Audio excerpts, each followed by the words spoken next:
है। थिएटर कमान बनने के बाद देश में तीनों अंगों के अलग अलग कमान नहीं होंगी, बल्कि थल सेना, वायुसेना और नौसेना की इंटीग्रेटेड कमान होगी।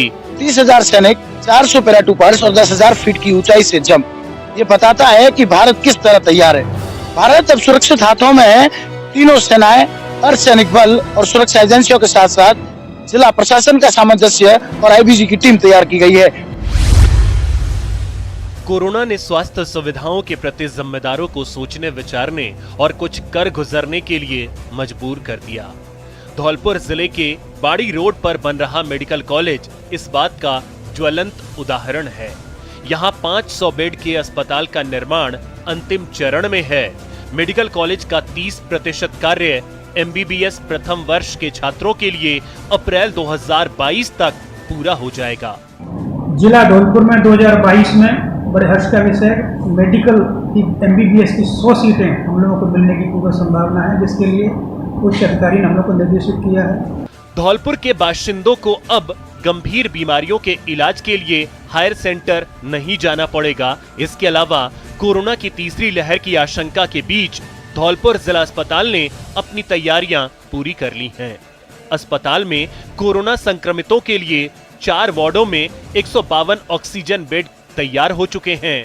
पीएमओ समरवीर सिंह ने बताया कि तीसरी लहर के चलते जिला अस्पताल में 3 जगह ऑक्सीजन आपूर्ति के लिए नए उत्पादन स्थल तैयार किए गए हैं। पिछले 3 महीनों से लगातार चल रहे काम के बाद जिला अस्पताल को अब प्रतिदिन 200 ऑक्सीजन सिलेंडर की आपूर्ति हो सकेगी। कहा जा सकता है कोरोना की किसी भी स्थिति से निपटने के लिए धौलपुर अब पूरी तरह से मुस्तैद है। साल 2021 की विदाई और 2022 का स्वागत।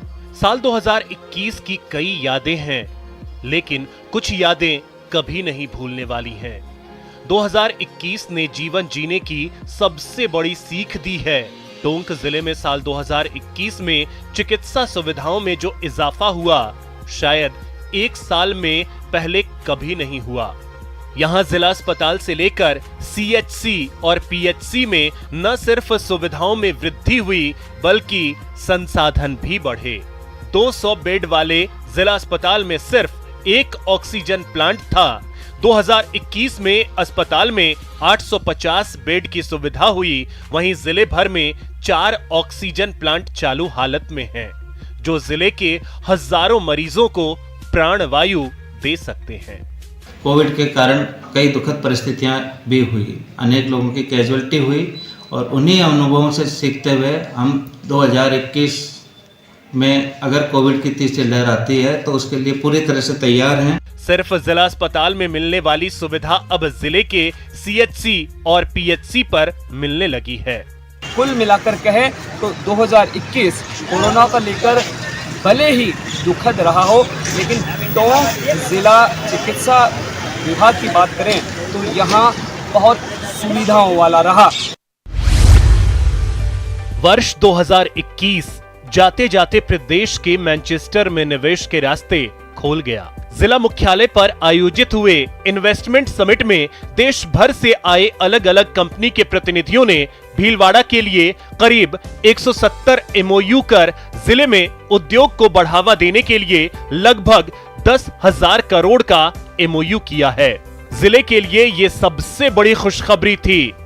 इस निवेश से रोजगार का सपना देख रहे हजारों युवाओं को अपने जिले में अलग अलग रोजगार के आयाम मिलेंगे। उद्योग मंत्री शकुंतला रावत ने इस समिट का वर्चुअल उद्घाटन किया। शकुंतला रावत ने समिट को जिले के लिए काफी लाभदायक बताया, जिसका सबसे बड़ा उद्देश्य देश की बड़ी कंपनियों को निवेश के लिए भीलवाड़ा लाना था, ताकि जिले में टेक्निकल टेक्सटाइल और रेडीमेड गारमेंट उद्योग को बढ़ावा मिल सके। इसी के लिए जिले में 170 एमओयू और एलओआई किए गए। प्रदेश में पहला इन्वेस्टमेंट समिट जिले में होने से अब यहां टेक्सटाइल पार्क स्थापित करने का भी रास्ता मजबूत होता नजर आ रहा है।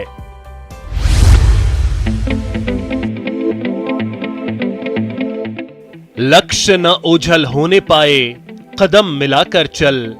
सफलता तेरे कदम चूमेगी, आज नहीं तो कल।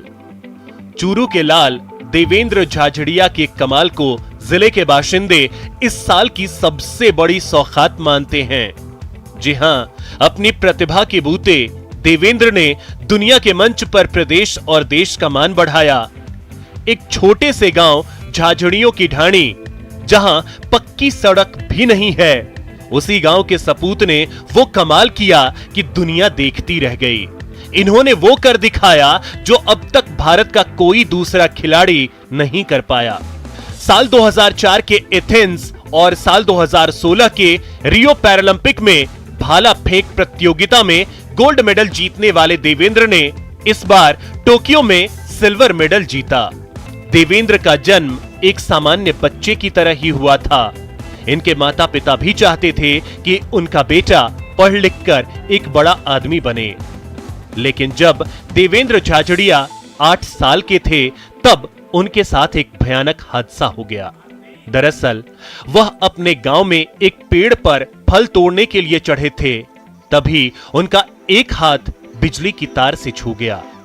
इसके बाद देवेंद्र झाझड़िया की जान बचाने के लिए इनका एक हाथ काटना पड़ा, लेकिन देवेंद्र ने अपाहिज होने के बाद भी हार नहीं मानी।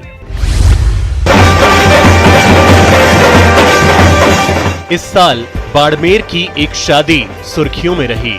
यहाँ की अंजलि कंवर ने पिता की तरफ से कन्यादान में मिले 75 लाख रुपए गर्ल्स हॉस्टल को दान देकर मिसाल पेश की है। मुझे जो एजुकेशन मिली वो हर लड़की को नहीं मिली, स्पेशली हमारी सोसाइटी में जहाँ हम रह रहे, तो जो मुझे दिया जा रहा था तो मैंने कहा वो मुझे देने की जगह सबको ही क्यों ना मिले जो मेरी जो। गर्ल्स हॉस्टल निर्माण के लिए अंजलि कंवर के पिता किशोर सिंह कानोड़ पहले ही 1 करोड़ रुपए दान कर चुके हैं। जो हमारी गाँव में रहती है, ज्यादा करके बच्चियां रहती है, उनके लिए हमें क्या करना चाहिए, उन्होंने जो है अपना विचार करके हम लोगों को भी बिल्कुल संदेश दिया। अंजलि ने बचपन में ही पढ़ लिख कर अपने पैरों पर खड़ा होने की ठान ली थी। पिता किशोर सिंह कानोड़ ने हर कदम पर उसका बखूबी साथ दिया। अंजलि ने स्नातक तक की पढ़ाई पूरी की और अब LLB की पढ़ाई कर रही है। शादी से पहले अंजलि ने पिता से कहा कि उसे दहेज नहीं चाहिए। अंजलि का यह कदम मील का पत्थर साबित होगा उन बेटियों के लिए जो पढ़ लिख कर अपना और अपने परिवार का नाम रोशन करना चाहती हैं, लेकिन मुफलिसी उनकी राह में रोड़ा बनकर खड़ी है। दौसा की एक घटना ने न सिर्फ राजस्थान बल्कि पूरे देश में भी सुर्खियां बटोरी। इस घटना ने राजस्थान सरकार का करप्शन के खिलाफ जीरो टॉलरेंस नीति को उजागर किया और यह दर्शा दिया कि प्रदेश में आम हो या खास, किसी भी भ्रष्टाचारी को बख्शा नहीं जाएगा। यह घटना है 13 जनवरी 2021 की। साल के पहले महीने में घटी इस घटना की चर्चा वर्ष भर हुई।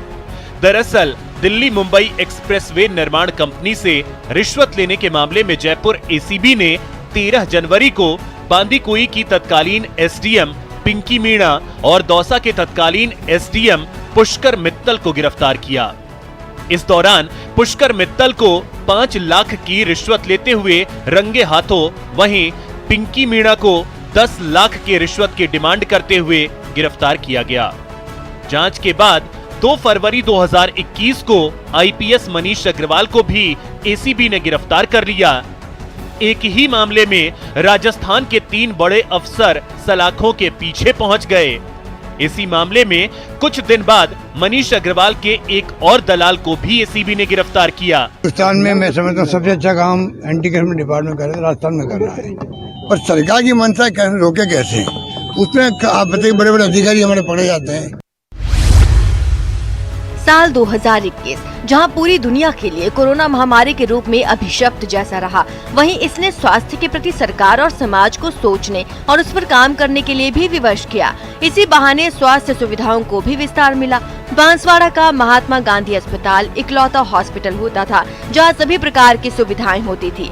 कहने के लिए ऑक्सीजन की भी सप्लाई थी, लेकिन जब जरूरत पड़ी तो ये गच्चा दे गई। हाल ऐसा हुआ कि कई लोगों ने ऑक्सीजन के अभाव में दम तोड़ दिया। लेकिन अब बांसवाड़ा में ना तो ऑक्सीजन सिलेंडर की कमी है और ना ही ऑक्सीजन प्लांट की। जी हाँ, जिला कलेक्टर अंकित कुमार सिंह की पहल पर सरकार का साथ देने के लिए निजी क्षेत्र की बड़ी कंपनी आगे आई, जिसका नतीजा ये हुआ कि अब बांसवाड़ा के एमजी अस्पताल में 4 ऑक्सीजन प्लांट्स हो गए हैं। हम सभी ने देखा कि दूसरी लहर कैसे घातक रूप में हम लोगों ने सबने सामना किया, जिसमें हमने जो हमारा ज़िला अस्पताल है उसमें ऑक्सीजन की जो व्यवस्था थी उसको भी हमने दुरुस्त करने का हमें मौका मिला। और आज स्थिति ये है कि वहाँ पर करीब 4 हमारे ऑक्सीजन प्लांट आज ऑपरेट। लहरों को साहिल की दरकार नहीं होती, हौसला बुलंद हो तो कोई दीवार नहीं होती। अगर कुछ कर गुजरने का इरादा हो तो राह में आने वाली सभी मुश्किलों को दूर कर मंजिल हासिल की जा सकती है। ऐसा ही कुछ कर दिखाया बूंदी जिले के नैनवा उपखंड क्षेत्र के ग्रामीणों ने। उन्होंने बिना किसी सरकारी मदद के जन सहयोग से 45 लाख की राशि जुटाकर भोमपुरा गांव के पास लंबा चौड़ा बांध बना डाला। सामाजिक एकता की बेमिसाल कहानी ने खूब सुर्खियां बटोरी और अच्छी लहलहाती फसलें हो रही है और सबको पीने के पानी की और सिंचाई वगैरह की कोई दिक्कत नहीं हो रही। बांध से न सिर्फ पीने के पानी की समस्या दूर हुई बल्कि खेतों में फसलें भी लहलहा रही हैं। जी हाँ, न इंजीनियर, न सरकारी सहयोग और न ही बैंक से लोन। जिले के भोमपुरा गांव के लोगों ने खुद ही 2050 फीट लंबा और 80 फीट चौड़ा बांध खड़ा कर दिया। लगातार गिरते जा रहे भूजल स्तर के कारण परेशान किसानों ने अपने खाते की 350 बीघा भूमि पर बांध बनाने की सहमति दे दी। बहुत परेशानी से ना बाग ले पानी कौन जो जन ब्रांग ले कौन जो फिर वो लगाओ जा तो वो लंबी पानी ना आओ जो 800,000 तक वो लगाओ जा। राज्य सरकार ने हड़ौती के सबसे सघन शाहबाद के जंगल को कंजर्वेशन रिजर्व का दर्जा दे दिया है। सरकार के फैसले पर शाहबाद में लोगों ने खुशी मनाई। इसके लिए 2 दशक से मांग उठाई जा रही थी। दरअसल जिले के शाहबाद में करीब 49,000 हेक्टेयर वन भूमि है। शाहबाद में कुछ ही दूरी में विभिन्न प्रजातियों के पेड़ मिलते हैं। शाहबाद में पैंथर और गिद्धों का कुनबा फल फूल रहा है। इनकी आसानी से साइटिंग होती है। यहाँ पैंथर से लेकर भालू, भेड़िया, लोमड़ी, चीतल, सांभर, खरगोश और हाइना सहित कई वन्य जीव भी विचरण करते हैं।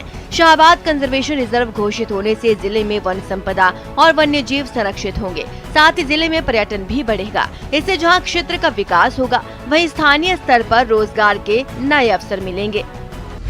साल 2021 विदा लेने जा रहा है और नए साल 2022 के स्वागत सत्कार के लिए पूरी दुनिया तैयार है।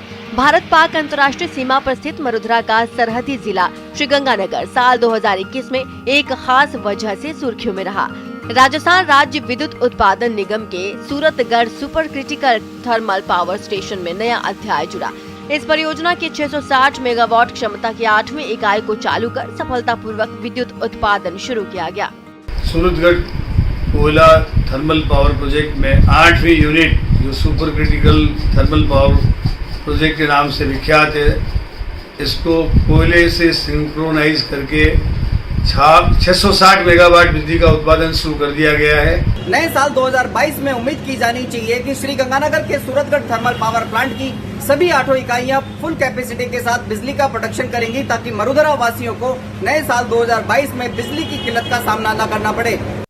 झुंझुनू के लिए वर्ष 2021 महिला सशक्तिकरण के लिए भी याद रखा जाएगा। जो जिला पूरे देश में लिंगानुपात के मामले में सबसे पीछे था, वो अब पहली पंक्ति में आकर खड़ा हो गया है। झुंझुनू में जहां 2015 में लिंगानुपात 903 था, वहीं अब बढ़कर 950 हो गया है। अब झुंझुनू में बेटियों को बोझ नहीं समझा जाता।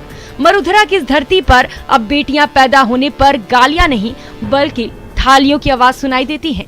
शादियों में दुल्हन को हेलीकॉप्टर से लाने का चलन भी बढ़ता जा रहा है। नवंबर में पिठोला की ढाणी के ढाणा गांव में एक दूल्हा अपनी दुल्हनिया को हेलीकॉप्टर से लेकर आया, जिसे देखने के लिए तस्वीरों को अपने मोबाइल में कैद करने के लिए लोगों का सैलाब उमड़ पड़ा। आपके लिए भले ही तस्वीरें नई नहीं हो, लेकिन जिस इलाके से ये तस्वीरें आई हैं, वहां आधी आबादी की हालत हाल फिलहाल तक चिंताजनक थी, लेकिन अब राय बदल रही है। ये तस्वीरें आधी आबादी के प्रति समाज की सोच में आए बदलाव को बखूबी बयां कर रही है। 11 अक्टूबर को मनाए जाने वाले अंतर्राष्ट्रीय बालिका दिवस पर आई ये रिपोर्ट बताती है कि अब राजस्थान में बेटियों को बोझ नहीं माना जाता, लेकिन आज भी ऐसे गांव या शहर हैं जहां बेटियों के लिए परिवार का नजरिया नहीं बदल रहा। इसीलिए अब वक्त आ गया है बदलाव का। सोच बदलेगी तो बेटियां आगे बढ़ेंगी, बेटियां आगे बढ़ेंगी तो इंडिया आगे बढ़ेगा। नया साल इसी संकल्प को लेकर आगे बढ़ने का है। तो इस कार्यक्रम के अंत में शुभकामनाएं आप सभी को नई शुरुआत की। Happy new year. फिलहाल इतना ही, नमस्कार।